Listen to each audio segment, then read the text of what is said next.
Curt Menefee, good morning, sir. How are you? How are things in Tucson? Yeah, warm. Good. That's always good. You're going to wish you had this about a month from now. Exactly. I'll be looking back and going, oh, if it were only 95 again. A refreshing 95 degrees. But on the Travel Channel, Hello, Goodbye premieres on Monday, this coming Monday, May 9th. So the gist of what I'm getting, Curt, it's you swapping travel stories with folks in airports? Yeah. I guess you get to listen more to their stories than mine, but I randomly walk up to strangers in airports with a camera crew and start talking to them and find out. I mean, the bottom line is everybody has a story. Everybody. And obviously we're in airports. We shot it in Chicago O'Hare, Charlotte, Dallas, Fort Worth, and Los Angeles. And, these strangers, when they left home that morning, they didn't know they were going to be on national television. They didn't know they'd be telling their life story. And you use the airport as the jumping off point. Hence the hello, goodbye. Where are you going? Who are you waiting for? But 90% of the stories have nothing to do with the traveler who they're waiting for. It's about their lives. And, we've got things from, I think in the first episode, you see a group of backup singers for a world-famous entertainer. I don't want to give it away. But, and they talk about what life is like on the road being a backup singer. Or we have guys that have gotten together for an interesting type of convention. I'll leave it at that. I don't want to give too much away. Again, it's family-friendly, but this is the type of convention, as soon as you hear, you go, whoa, okay, what's that like? What does that mean? We have people that have gotten together, they've met online, and this is the first time they're going to see one another. We've got one story I know that takes place in Dallas that it'll break your heart, and you won't believe the ending of it because it comes out of nowhere. But we also have people that reunited with family members after being apart for 40 years, and stories like that. So it runs the gamut of emotions, but it's really about these people and their lives, and that they allow us a little peek into simply by walking up to them with a camera and engaging them in conversation. How do you get these people to open up, though? Because my first reaction would be, no, that's cool. Or do they go, oh, my God, it's Curt Menefee, of course, and then the gates are open? You get a little bit of all of it. To be honest with you, we did about 350 interviews, and only, I think, 40 or so are going to make air. So, we're roughly 15% of that or less. So, there are a lot of people that, that have great personalities and they're good stories, but, it's okay, grandma's coming to see the grandkids. That's a cute little story, but it's not fascinating television. So you got to make sure you find that combination. And again, it's totally the luck of the draw because you're randomly walking up to people and hoping to get something interesting. And that's where a lot of it's on me as the host, because you're also playing beat the clock. Especially if you're waiting for an arrival, the person could be walking out of that door in 5 minutes and 10 minutes or whatever, and you've got to get something compelling out of the people in that amount of time before the arrival happens. Because once the arrival happens, then the story's done. But I think a lot of it is really, I travel. People say, well, what do you do when football season's not on? I travel. I've been to more than 80 countries. I've been to all 7 continents. And when I'm on the road, I talk to strangers. I walk up and I just randomly talk to people in bars, in restaurants. And you get used to, people giving you weird looks. They're saying, I don't want to engage in conversation, which is fine. But the ones that are willing to, you find tend to open up, and I have to listen and kind of go where the road leads me based off of something they said. And that's really what a lot of the show is making sure you listen to find the right path to go for the interesting story. What's one of your weirdest travel stories that you've experienced?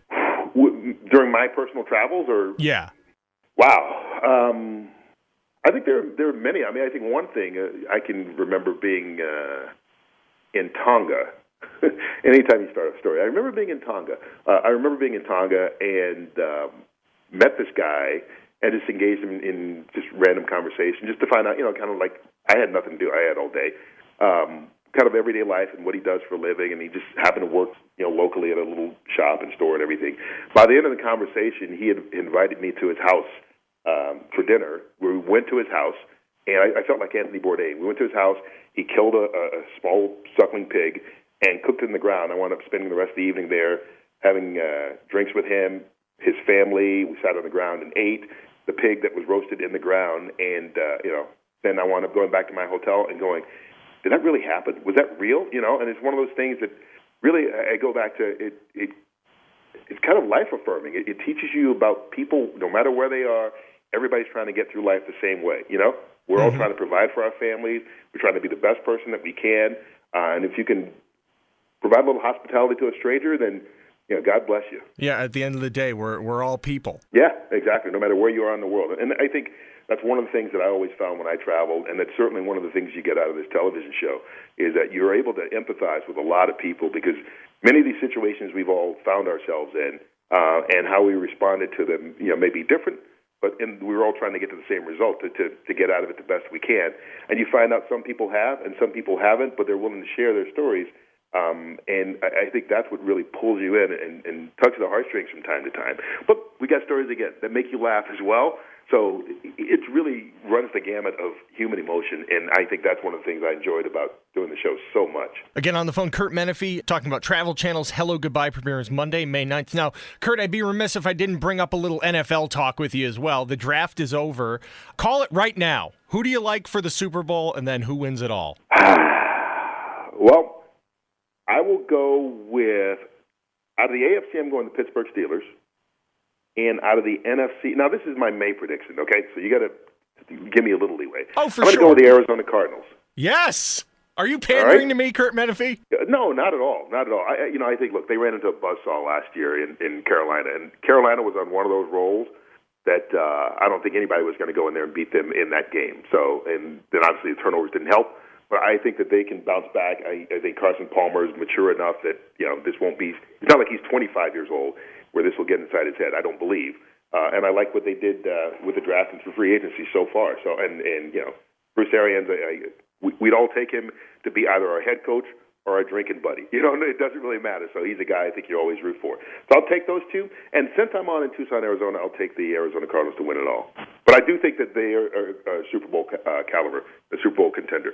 So here in May. There we go. The May prediction by the man himself, Curt Menefee. And now run that back if I get it right. If I don't, everybody just forget what I said. Oh, absolutely. I'm going to hang on to this. And come Super Bowl time next year, you're going to get a tweet from me. Expect it when it is the Cardinals and the Steelers, although I hope it's Cardinals-Patriots, but I grew up in New England, so that's a whole nother story. Well, they could be a team on a mission, too, again this year. And I think they were New England. Last year because of the Brady situation, and it certainly hasn't calmed down at all this year. You think the suspension's going to stick this time? Look, none of us know, because once lawyers get involved, anything can happen. Sure. I think some form of suspension. I don't know if it'll be 4 games. If I had to make a prediction right now, I'd think 1 or 2 games. I do think he's going to miss some time. I don't think he should miss any time, because I don't think that they prove their theory. But I think that at some point it's going to be, look, we all need to put a period on this. He's not going to give in, but if your best case scenario is either you sit out for 4 or you sit out for 1, then I think that maybe some compromise can be reached. Well, we'll see as it unfolds. And again, in the meantime, Travel Channel's Hello Goodbye this Monday, May 9th. Curt Menefee, thank you so much for the time today, sir, and for calling in. My pleasure. Anytime, guys.